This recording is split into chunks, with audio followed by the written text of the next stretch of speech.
Alrighty. I think it's about time. 6 months has passed. 6 months of bricks dropping on the ground. 6 months of needing to scoot precariously stacked bricks from side to side every single time we took a heat.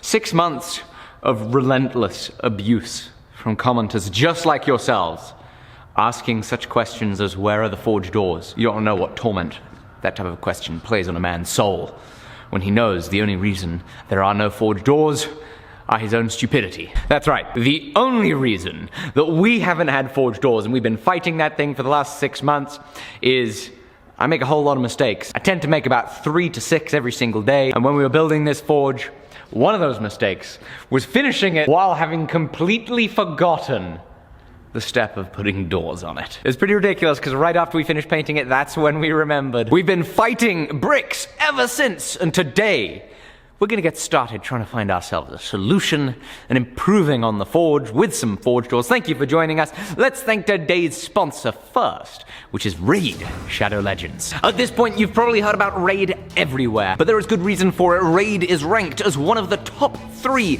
RPG games in the Google Play Store, and has just been nominated as a finalist for Google Play's Best of 2019 Users' Choice Award. The game is crazy popular. There are almost 15 million downloads in the last 6 months alone. But what is Raid? It's an epic fantasy done right. A hero collection, turn-based game with over 400 champions for you to collect and personally customize. You can discover 13 spectacular locations, raid with friends in a clan, or claim glory in the PvP arena. Raid is adding 14 new champions every month. You can get progression rewards just by learning to play. The game is going super fast. They have huge plans for updates over the next 6 months, and the best part is it is free to play. So go to the video description, click on the special links, and if you're a new player, you're going to be getting 100,000 silver, 2 clan boss keys, 10 mystery shards, and 1 free epic champion, the Executioner. And all your treasure is going to be waiting right here. Thank you, Raid Shadow Legends, for sponsoring this. Thank you guys for being here.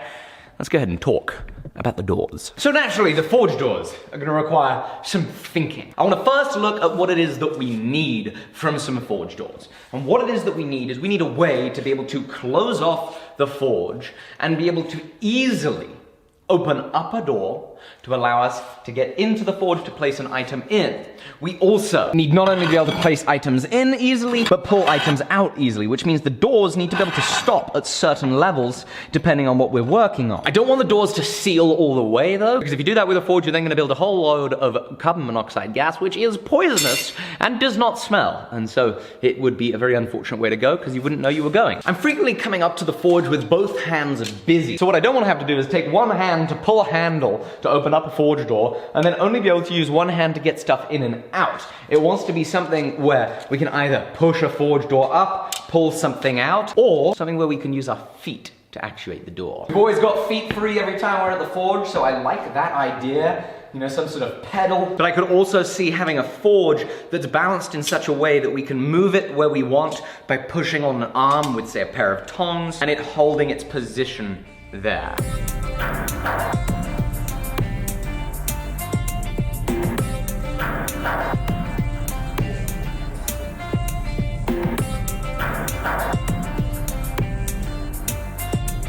Okie doke. I'm getting some ideas.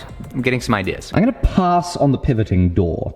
I think that it has great potential for certain applications if it's just open and just closed, but since we want to be able to vary the height, I don't want to do that. I think the idea is a door that is able to lift straight up and straight down in a track of some kind. I was looking at our Anyang 25-ton hydraulic press and the foot pedal that we have here to control the descent of the ram, and that got me thinking, what if there was an electric motor that was controlling the up and the down? That then begs another question though, how can we design something that's robust enough to withstand the heat that this is going to generate? Because the system up at the top of the forge, whatever it is that we do, needs to be able to withstand like a good 600, 700, 800 degrees Fahrenheit continuously.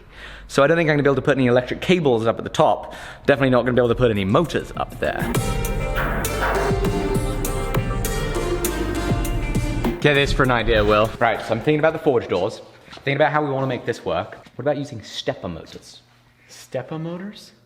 Stepper motors. So it's the same type of motor that people use to drive like a CNC machine, because we'd be able to, you know, basically have it turn up and then stop, and it can hold That's the thing about servo motors and stepper motors. They can hold weight. This is where it gets really interesting. A stepper motor is $14. Look at this one, 20 bucks. And it holds 92 ounces per inch. So obviously this might not be the exact motor, but you know, this stuff isn't necessarily that expensive. What is gonna be difficult is the time that this requires. Yeah.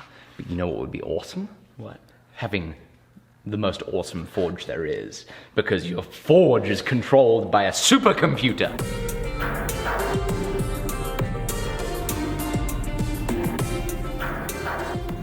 Okay, so it is the next day now. So I've had a little bit of time to do some research and some learning. Now, I know nothing about electronics, absolutely zero. But what is really exciting is that we live in a world where, you know, a complete layman like me can go ahead and just spend a few hours, you know, doodling around on the internet and can find just about enough information to think that he might be able to buy the right things to at least make some progress. So I built up an Amazon cart with 2 NEMA 23 motors, with a power supply, digital stepper drivers, some Arduinos, cool little kit of Arduinos, some buttons for us to make some foot pedals, some stainless steel wire, and the fixings for it. And here we go. Placing the order. Today is Wednesday. The order is going to be getting here on Monday, which means we have several days for us to work on the mechanical parts of this build.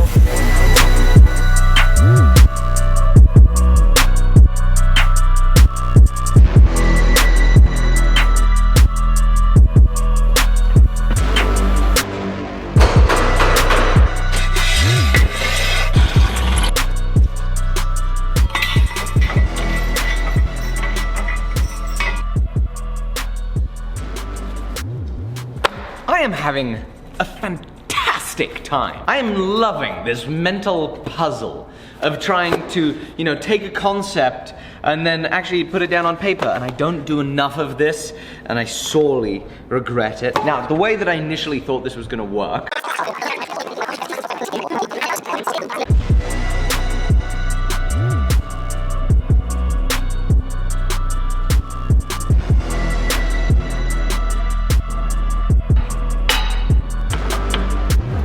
what I'm gonna do right now so I can start planning out measurements and then making a cut list for the steel is I am going to weld on the angle iron brackets that are gonna hold our frame and bolt to our frame.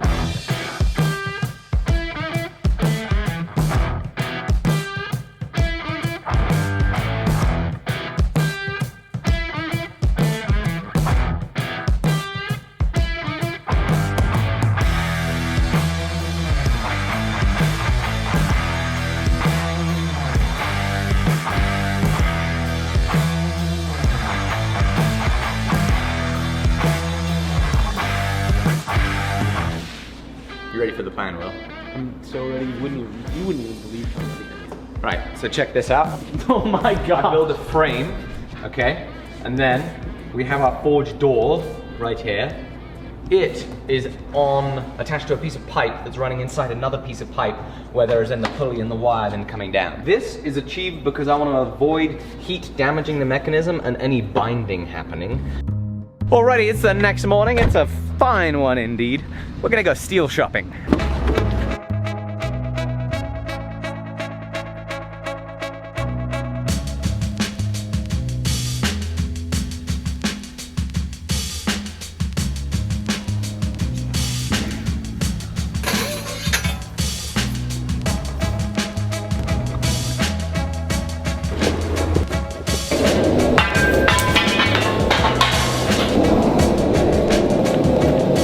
Also got some aluminum and some more steel. Big boy chunk of round bar. So what I'm now gonna do is we're gonna get to cutting material.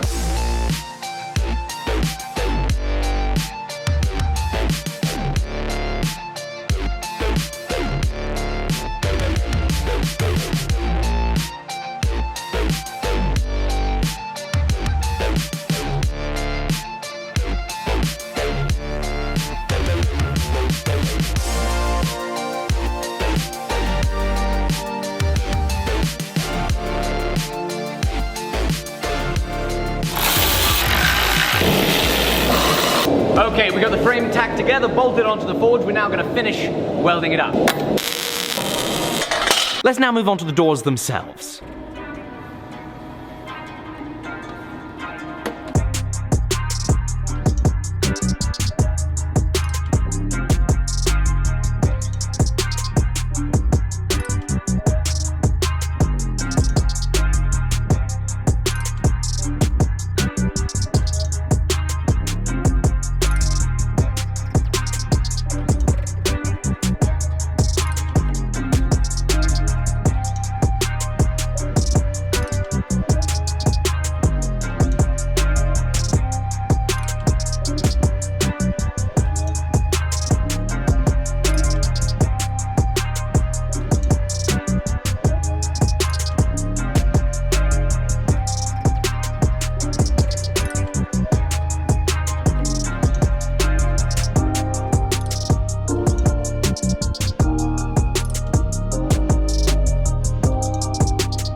Alrighty, it's been a long day. We're making progress. We are getting there. As you can see, we've got our frame on the forge. And even better, we have our doors constructed from sheet. They're all welded together. They're all sealed up. We have our connecting shafts welded on. And at the bottom of the forge, you see we welded on some angle iron. That's because we're going to be filling this up with medium density castable refractory cement. And you see what I've done is I've taken this foam board and I've actually made ourselves a nice lip that's about 3/4 of an inch. One of the things that happens so much on forges is as the fire comes out of the forge, it heats up the steel and you see it corrodes it. It just eats it away. And so in the interest of having a nice lifetime on these forge doors, I'm making sure that the steel is recessed 3/4 of an inch from the actual hot face. Hopefully gonna keep these doors ticking along for a long time. It is now time to mix up this refractory.